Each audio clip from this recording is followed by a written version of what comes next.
This program is rated PG. It contains themes and scenes which may not be suitable for very young audiences. Parental guidance is advised. Be advised that the views and opinions of the hosts and guests do not reflect those of the station.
Magandang gabi po sa ating lahat. Muli pong sumasa inyo ang kaibigan si Tatad. Kasama po si Ariel Ayala sa ating programa, Una sa Lahat. At sa pangalawang pagkakataon po, sa loob ng 2 linggo, kasama natin muli ang dating Secretary of National Defense at National Security Advisor, si Norberto Gonzales. At ang ating pag-uusapan ay ang paksang revolutionary government. Ito ay ating paliliwanag. Sa kaalaman po ng lahat, ang naiproklama po ni Presidente Duterte doon sa Russia noong May 23 ay yung proclamation of martial law and suspension of the privilege of habeas corpus in 60 days. Pero hindi po nakumpleto yung proklamasyon at saka suspension. Kasi po, ayaw sundin ng Pangulo at ng Kongreso ang inuutos po ng ating saligang batas na after the proclamation, dapat yung Kongreso ay mag-assemble in joint session in 24 hours para pakinggan po yung report ng Presidente in 48 hours. Ilang araw na po ang nakararaan, hindi pa po nangyayari ito. At ang sinasabi, may abla na po sa Korte Suprema, maraming petisyon na po ang naroroon. Ang una, petisyon, ay kine-question po ang basis ng proklamasyon at ng suspension. Ang pangalawa, hinihingi ng mga petitioners na utusan ng Kongreso na sundin ang sinasabi ng ating konstitusyon. Pero ang sinabi po ng Speaker ng mababang kapulungan, kahit na utusan sila ng Supreme Court, hindi nila susundin po ito. Yung Kongreso po gumagawa ng batas. Yung batas po ayaw sundin, uutusan sila ng Supreme Court na sundin yung batas, hindi pa rin susundin. So ano po nangyayari sa atin? Ang sabi ni Mao Zedong, power flows from the barrel of a gun. Saan ba nanggagaling ang kapangyarihan ni Alvarez para makapagsalita ng ganito? Meron ba siyang armada? So, hindi na po kabahagi ng martial law ito. Ito'y pwedeng gawin lang ng mga naupo kung mayroong revolutionary government. Undeclared po yung revolutionary government, yan na po ang umiiral ngayon. Yun po ang thesis ko. Ewan ko kung sasang-ayon si Secretary Gonzales, pero yun ang nakikita ko na hindi tinatawag ni Presidente Duterte ng kung ano man yung kanyang gobyerno ngayon, pero hindi po martial ito kasi hindi sinunod yung mga hakbang na inuutos ng konstitusyon para makumpleto yung martial law. Pero yung kapangyarihan hawak niya, sabi niya sa pulis at mga kasundaluhan, basta ako lang pakikinggan niyo tungkol sa martial law. Walang pakialam yung Kongreso, walang pakialam yung Korte Suprema. So ito po ang nangyayari. Secretary, kayo po ay taga Mindanao. Kilala po nyo yung mga ranking personalities dyan. Sa ngayon po, may mga arrest order na lumabas. May mga kilala po kayong personalities dyan. Yung dalawang magkapatid, former mayor ng Marawi, nasa arrest order po. Ano pong pagkakilala nyo sa dalawang taong ito? Well, yun nga nakakalungkot siya na inaresto yung kapatid ni Omar Ali. Kasi alam mo, sa pagkakaalam ko, kung may makakatulong sa pagbubuo ng isang mapayapang solusyon sa kasakali na nakakailanganin, isa sa personalidad na pwedeng makilap dyan ay si Omar Ali, yung kapatid ng naaresto. Kaya medyo hindi natin alam kung gaano kaseryoso yung nakaaresto sa kapatid niya, palalayain ba kaagad dyan o ididiin doon sa mga kasong sinasabi. Ang alam ko lang, yung magkapatid na yan, hindi pwedeng ma-involve sa drugs yan. Isa sa mga issue na inilalabas ay protector ng sa drugs o involved sa drug business. Alam mo, ang pagkakilala ko dyan, iyan si Omar Ali lalo na, nung mayor siya ng Marawi.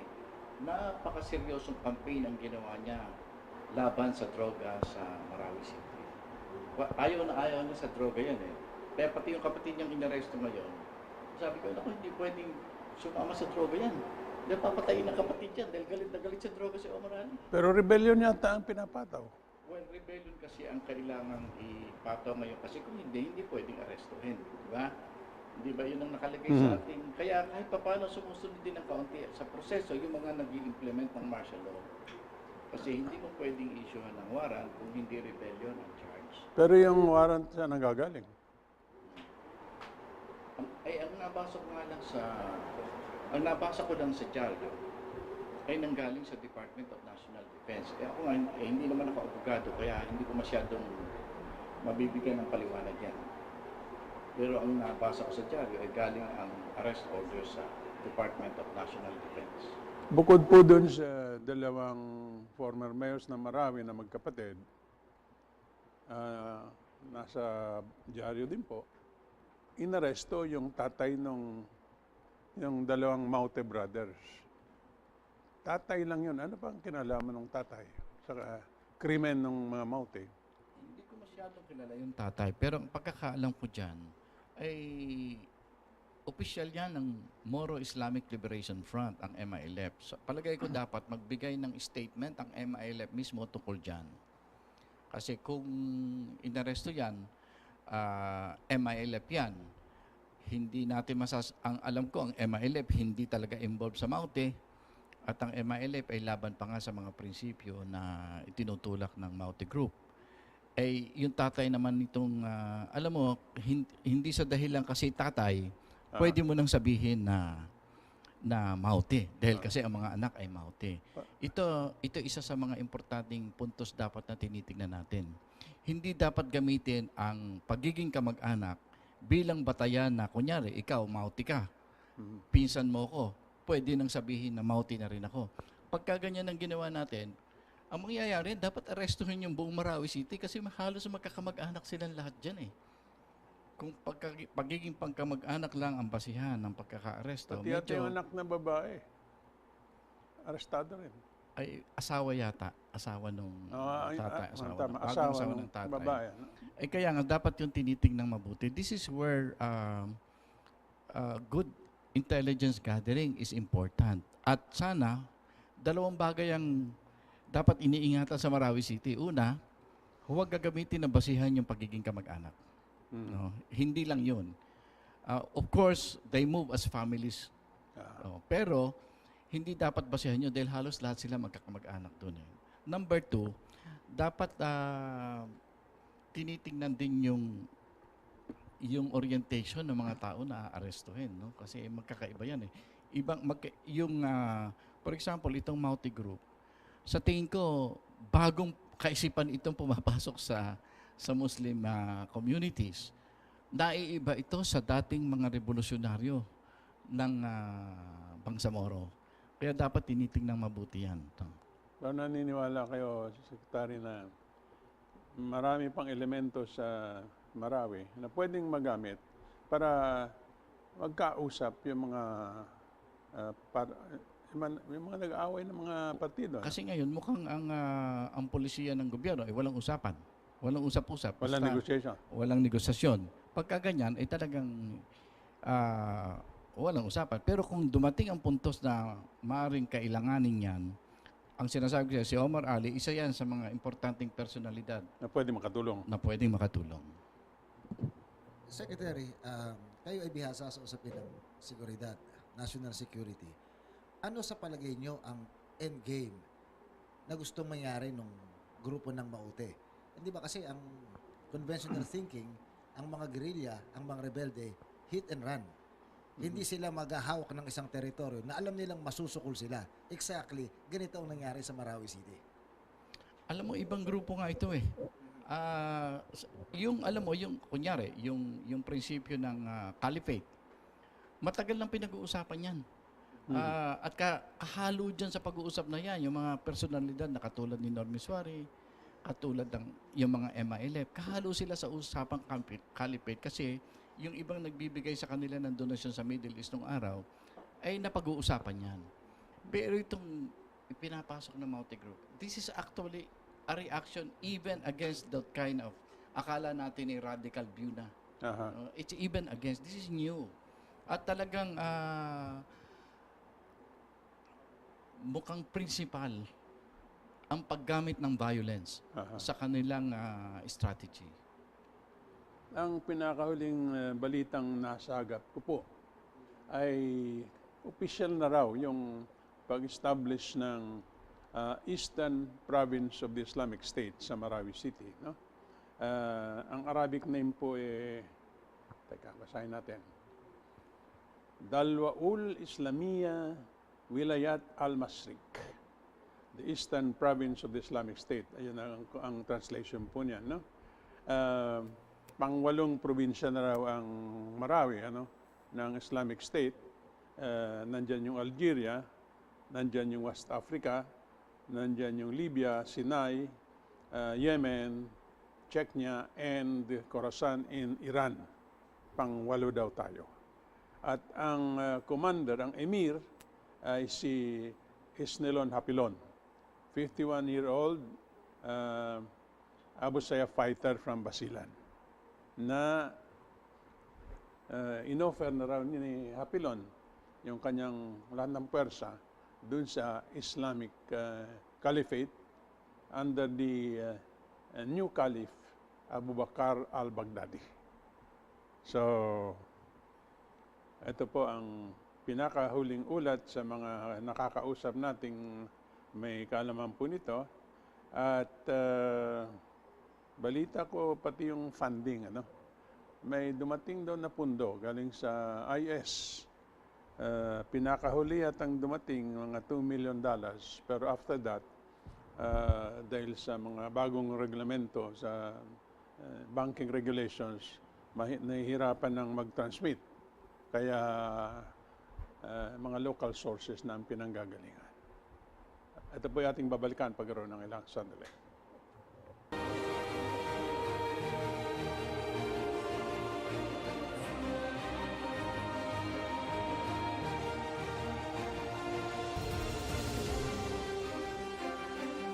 Ito po yung nagbabalik, kasama po rin po natin si Secretary Gonzales at saka si Ariel Ayala sa ating talakayan ngayon tungkol sa revolutionary government.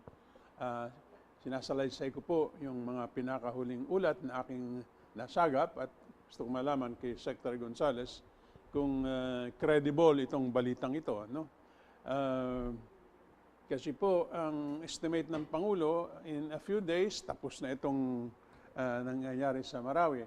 Pero sinasabi ng kanyang mga kasama sa militar, hindi pwedeng madalian to protracted ito. At gano'n na nga po nangyayari.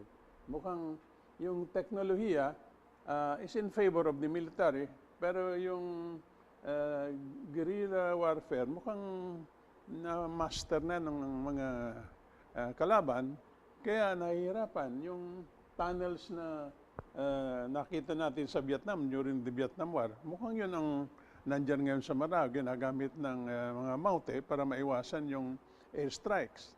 At yung isang airstrike, sa halip na mamatay yung mga kalaban, ang tinamaan doon, friendly fire, ano? Yung mga sundalo. 11 soldiers killed, 7 wounded. So, well, it happens in the best of times, in the best of places. Pero, well, nakakapanghinayang. So, ano nakikita natin? How long will this last? Alam mo, kasi yung elemento ng mga tausug kasi na sumama dyan, yung daladala ni Hapilon, alam mo yan mga yan, sa experience ko sa pakikisalamuha sa mga tausug, magagaling talaga silang fighters. Parang natural born na fighters eh. Magagaling sila. Ang masasabi ko lang, yung isa sa leksyon na lagi nilang sinasabi sa akin, sabi na, kami mga tausug, pagka may pinlano kami ng sugod, mas maseryoso ang pagpaplano namin kung paano aatras. Ibig sabihin, hindi sila susugod ng walang Plan B. lagi silang meron nun. Kaya dapat yun ang hinahanap. Kasi kaya mahirap yan na makita dahil ang unang lang pinagbibigyan daw ng preparasyon ay yung kanilang exit plan. Kasi talagang doon daw nakikita ang At sa exit plan ang ginagamit ang tubig. Yung waterways dyan, ano? Oo, hindi lang. Talagang pati kung kunyari makikipagbakbaka siya kahit sa bundok, napag-usapan na nila kung saan sila dadaan paalis. Secretary, ang announcement ng pamahalaan, bago yata yung araw ng kalayaan, ang June 12, ay bandila na ng Pilipinas muli ang mawawagayway sa buong Marawi City. Ang tanong ko po sa inyo, tagumpay bang may tuturing kung mabawi man muli ang Marawi City, pero wala yung tatlong high profile, Isnilon Hapilon at magkapatid na Maute? Well, tingnan nating mabuti yan kasi alam mo, tagumpay in the sense that malilibre na ang Marawi City. Pero whether talo na ba ang itong bagong rebellion na ito is another matter. Kasi sabi ko nga, kung may mga tausog dyan, ang pinaplano nila kung paano sila mag-i-exit, no? Kaya sila ang magdidetermine kung kailan sila mag-i-exit dyan. At pwedeng lumipat sa ibang probinsya. Lilipat lang sa ibang lugar yan. Sa Cotabato, pwede. Yun ang kinakakaba ko dyan. Baka lumipat na sa Cotabato. Doon Sa naman Zamboanga. ulit. Well, medyo yung Zamboanga Medyo malayo-layo pa malayo. ngayon. Dahil hindi naging maganda ang resulta ng Zamboanga Seeds. Zamboanga Seeds, no? Pero yun naman ay hindi Abu Sayyaf yun eh. MN yon. MN yun. No? Kaya tingnan natin mabuti. Ang dapat pinagtutuunan natin ng pansin, yung sa midterm at saka long term, ay itong pagpasok ng bagong uri ng rebellion sa Mindanao. This is something that nakita natin halos talagang ginagaya ang proseso ng rebellion sa Middle East, yung nangyayari ngayon. Kaya kung titingnan mo yan, ay talagang nahaharap tayo sa isang napaka-violenting Secretary, nabanggit yung technology, ano? Naalala ko nung panahon ng dating Pangulong sa ERAP, nung iniutos niya ang girahin ang MILF. Walang signal ang cellphone. Ergo, nawalan ng communications yung mga rebelde. Ngayon nakakapag-post pa sa Facebook yung mga terorista habang nakikipagputukan. Kaya nga, yun, hindi naman natin nahaharang yan kasi, no? May sigurado ko may mga satellite phones yan. Kasi, kung titingnan mo yung mga negosasyon sa kidnapping, sa Sulo, isa sa mga, yun nga yung confidence building measure ng mga Abu Sayyaf, nanghihingi ng bagong rubber shoes na branded at saka satellite phones. So maraming mga hawak na satellite phones. Wala pong kakayahan ng ating sandatang lakas ng Pilipinas to jam those communications equipment? Alam mo, ang may malaking kakayahan dyan, yung kaibigan natin na kasama sa armed forces. The Americans. Kaibigan or dating kaibigan? ay Hindi, kaibigan pa rin. sa armed forces yata kaibigan pa rin. Meron- Yun, may mga kakayahan yun. meron- Dapat sana yun, ma-maximize yung pwede nilang itulong. Kasi this kind of terrorism is not a headache for the Philippines alone. No? This is a problem of the entire region and maybe the world. Meron sa elemento, Mr. Secretary, ano? Sinasabi ni Fidel Agkawili, chairman ng NDF, na yung kanilang grupo, CPP, NPA, NDF, ay handang makipagtulungan sa militer natin kung tatapusin ni Digong yung kanyang martial law. Pero para bagang very generous offer, pero yung kondisyon, hindi maaaring tanggapin. Yeah. Kaya walang mangyayari doon. Pero totoo ba yung balita na meron na talagang ugnayan yung NPA, CPP, NDF at saka yung mga Maute na nagpapadala ng pera at armas yung NPA sa Maute Group? Iyan, alam mo, established yan. Established yan at alam natin ang mga pangalan ng mga opisyalis ng NPA na nakipag-ugnayan. Na nakipag-ugnayan sa Maute Group. Alam natin yan. Pero yan nga ang ibig sabihin. Sabi ko, kung talagang ino-offer nila Fidel na tumulong, no? Actually, pwede silang tumulong.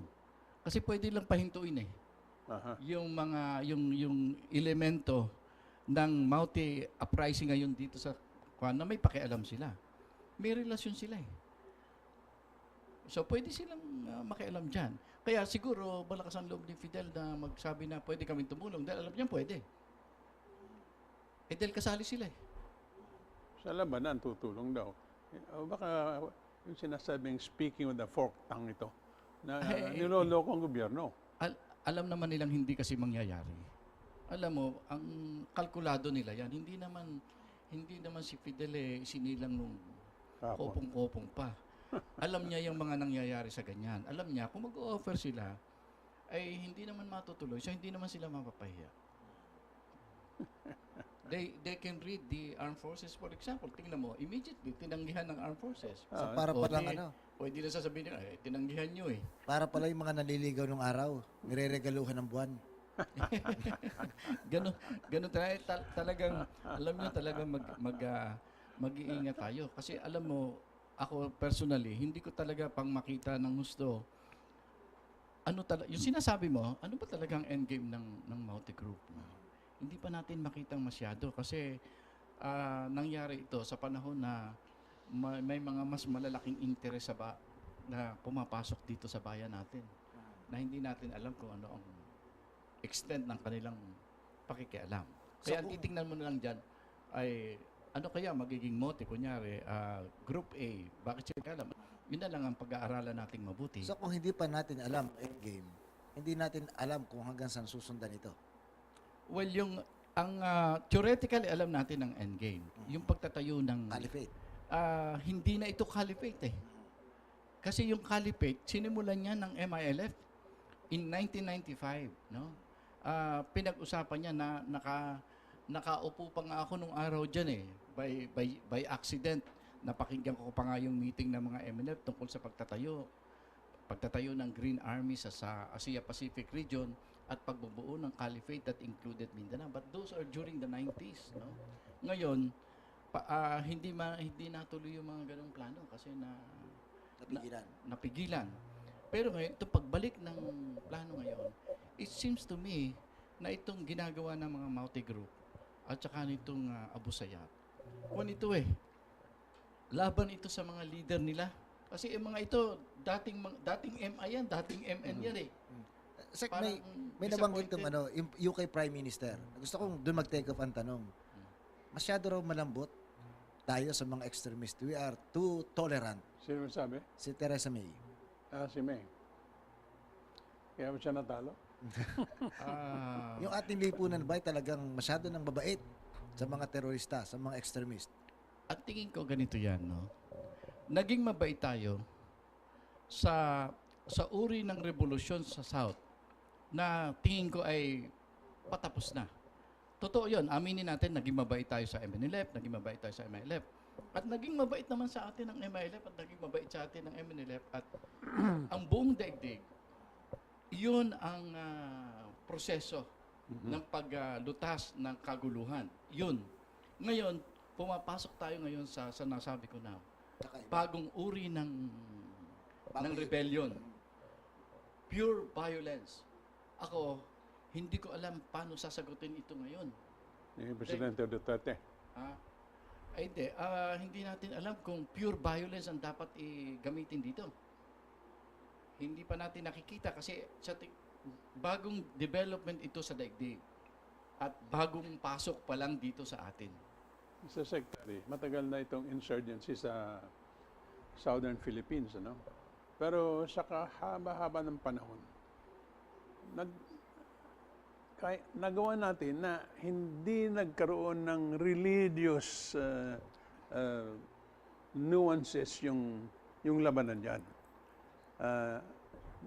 Nailabas natin sa religious struggle, so war between religions, no? Kung totoo ngayon na mayroon ng Eastern Province ng ISIS sa Marawi, maiwasan kaya natin? Well, definitely, itong pasok ng rebellion na ito, ang pwede lang gamitin talaga ng Maute na ikang ay underpinnings ng kanilang struggle, kung may struggle sila, ay talagang religion. Walang religion ng kanito. Kaya talagang ang rebellion sa South na nakikita natin ay patungo na sa religious war. Ito lang ang importanteng puntos. No? Yung thinking ng Maute, nagdi-declare sila ng giyera hindi lang against the Christians. Nagdi-declare sila sa giyera sa kapwa nila Muslim na sa tingin nila Mali. ay maling pagkakaintindi sa Quran. sa Quran At o sa saka Islam. hadith. Iba. Kaya yan ang dapat important. Ngayon, very important to us now sa gagawin natin, kung magkakaroon tayo ng sariling effort, no? Whether in government or outside government, hindi natin dapat itulak. Kasi nakikita mo na ngayon, nagkakaroon na ng divide ang Muslims. Yung mga violent extremists. At saka yung mga dating revolusyonaryo o revolusyonary pa rin hanggang ngayon na naniniwala sa demokrasya, naniniwala sa peace talks, naniniwala sa pakikipag-ugnayan sa bansa natin. Huwag nating itutulak yan. Kasi sa ngayon, ang bakbakan, yan pa nga ang shield natin ngayon eh. Huwag natin, kasi pagka-Kristiyano ang kalaban ng Maute, nakita mo naman kung paano winasak yung cathedral natin sa Marawi. Okay, yan ay babalikan po natin pagkaroon ng ilang sandali.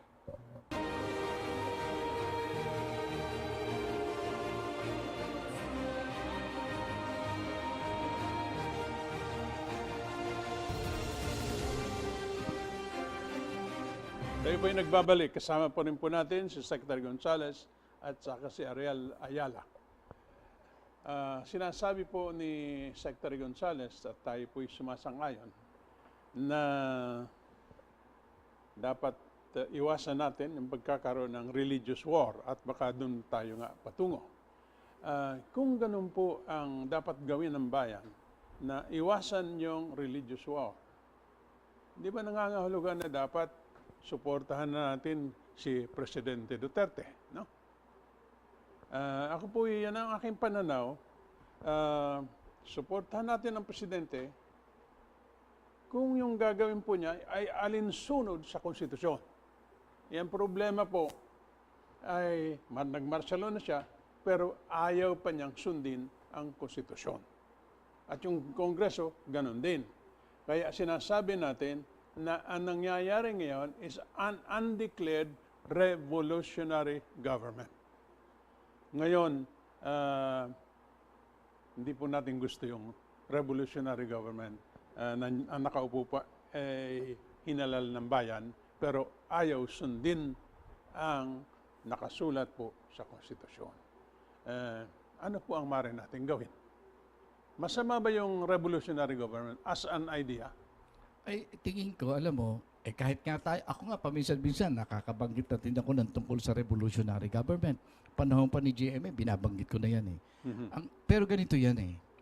Alam nyo, ang mga dapat natin pag-isipan, una, kung meron tayong isang konstitusyon, dapat sinusunod natin yan. Ngayon, kung nakakakita tayo ng mga depekto sa konstitusyon, Baguhin natin. kaya, alam mo, naiintindihan ko yung Pangulo natin kung bakit sabi niya, hindi ko susundin yan.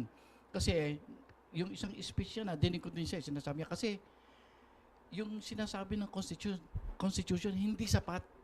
Hindi sapat para magawa niya yung gusto niyang gawin. Yeah. Ang proseso naman dapat dyan ay charter change. Huwag mong pangunahan ang constitution. Sa ngayon kasi, dapat sumunod tayo kung anong sinasabi ng constitution. Pero kung nakikita mo na yung mga defect, di talagang, itulak talaga natin, charter change na para maayos na talaga yan.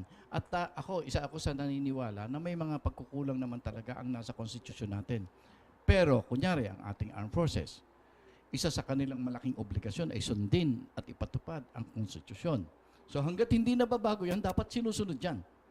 Yun ang dapat na tinitingnan natin mabuti. Pero kung ang pag-uusapan ay dapat pang baguhin ng ilang mga provisions ng Constitution, dapat. Ako naniniwala ako doon. Kung itutulak ng Pangulo natin yan, dapat sumali tayo dyan. Ganon din po ang pananaw ko, mga kaibigan. No? At naisulat ko na rin po yan. Yung martial law provision, sa palagay ko maraming problema yan. Maraming mali. Tama yung mga puntos ni Presidente Duterte. Ang problema sa ating proseso po, kung ano yung nakasulat sa saligang batas, yun po ang susundin natin. Hanggang hindi nababago. Wala pong discretion, wala pong choice yung Pangulo at si Alvarez tungkol sa pagsunod yan sa sinasabi ng saligang batas. Kaya ang problema po, gusto nating suportahan ng Presidente, pagsusundin niya yung sinasabi ng saligang batas. Pero kung ayaw niyang sundin yung nasa saligang batas, ano po ang obligasyon natin? Well, alam mo, ang pwede nating sabihin ganito, kung ayaw ng Presidente ng kanyang aksyon ay naaayon sa saligang batas, ay talagang revolutionary government ang dapat gawin niya. Ngayon, tingnan natin mabuti Kung papayag tayo. kung anong posibilidad at anong karakter ng revolutionary government na talagang dapat natin gawin para maiayos ang bansa natin. Yun ang mga dapat na pinagtingnan. Gusto ng Pangulo revolutionary government. Hindi ba? Sumusulat pa tayo dyan.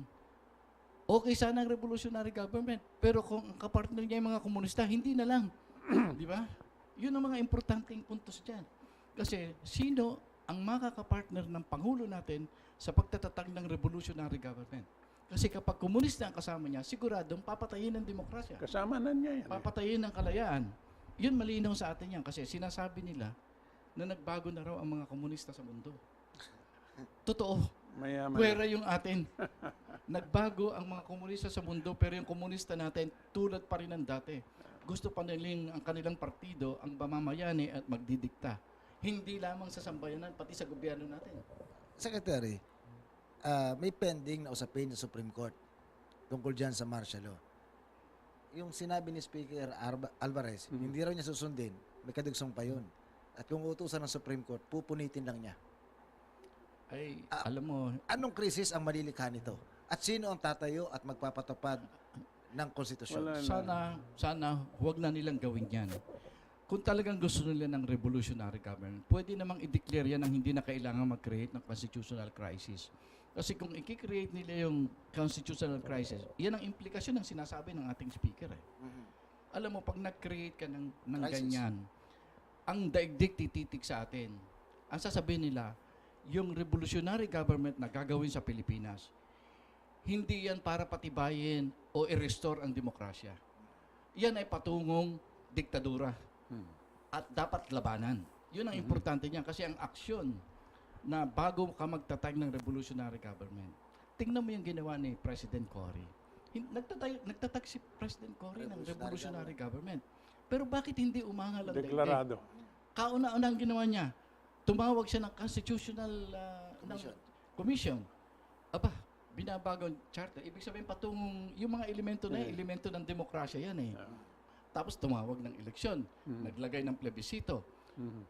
Yung mga ganong aksyon, titingnan niya ng daigdig. Tayo, unang aksyon natin ay hindi susundin ng konstitusyon.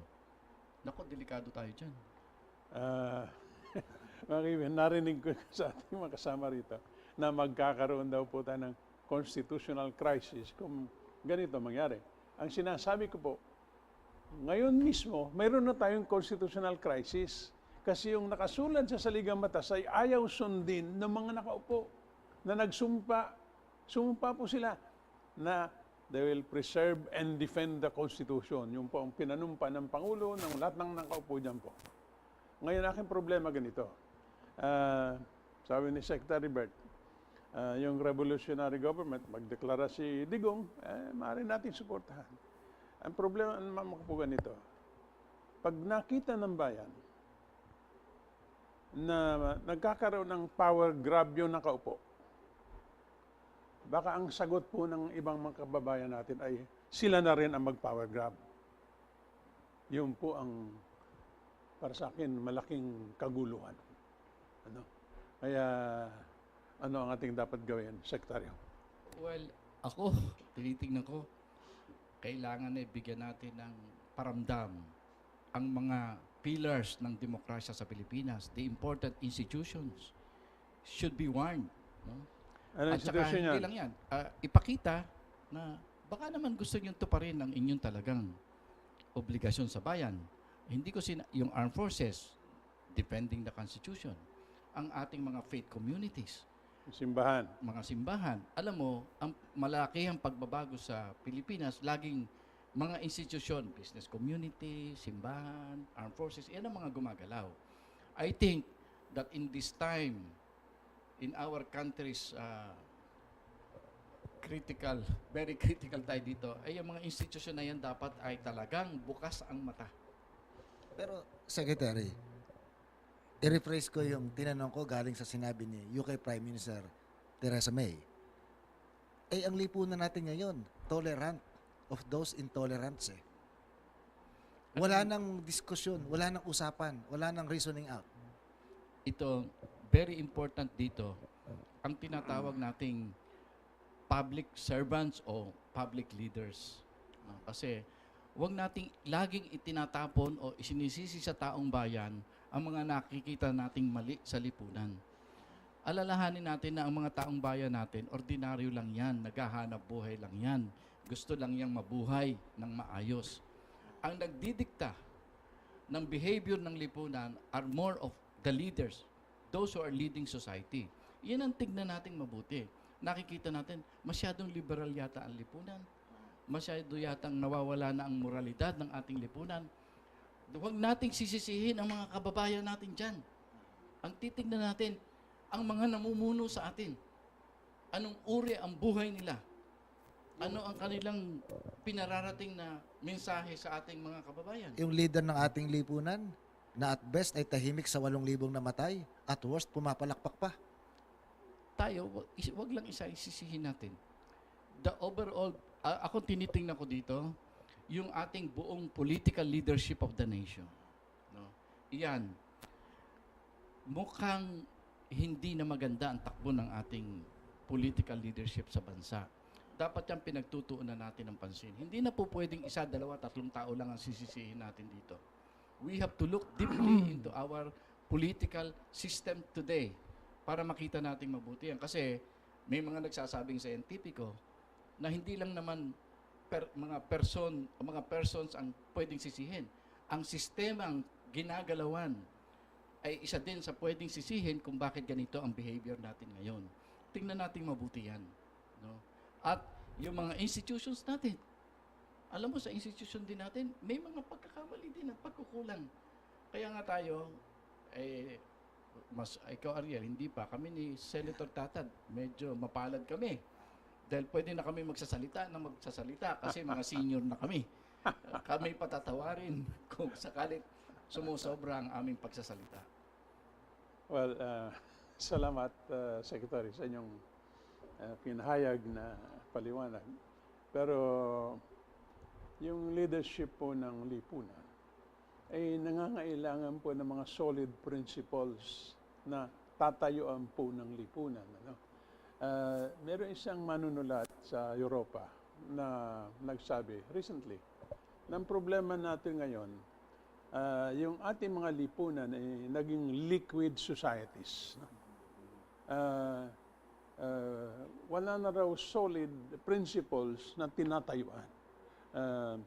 all the lies flow in and out of the society at walang sumasagot niya. Yung katotohanan ang nawala.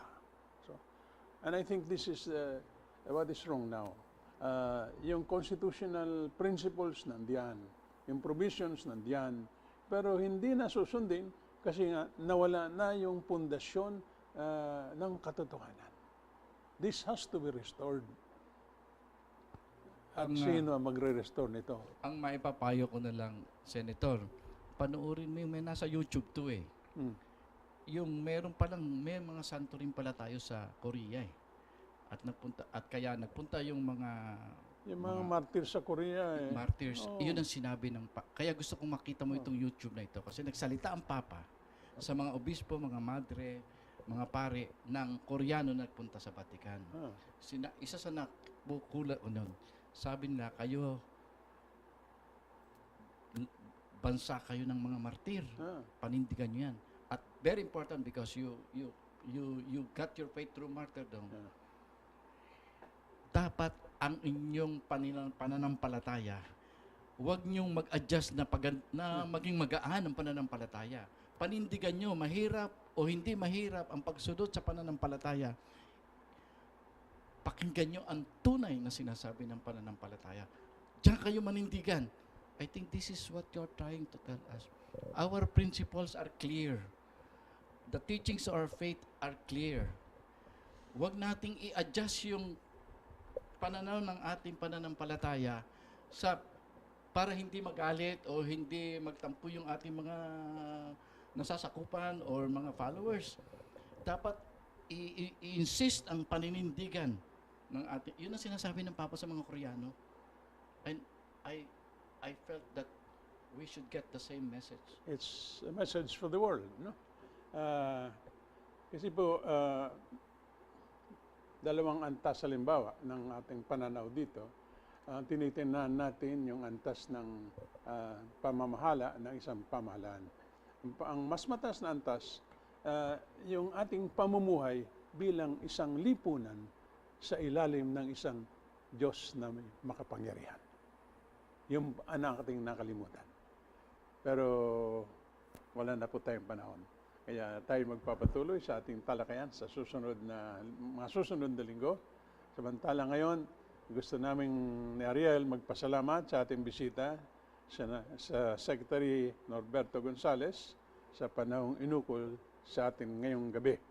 At sana sa susunod na mga linggo, magiging mas maliwanag po ang sitwasyon ng ating bayan. Hanggang po sa susunod na linggo, Tatad muli nagpapaalam kasama si Ariel Ayala dito sa ating programa, Una sa Lahat.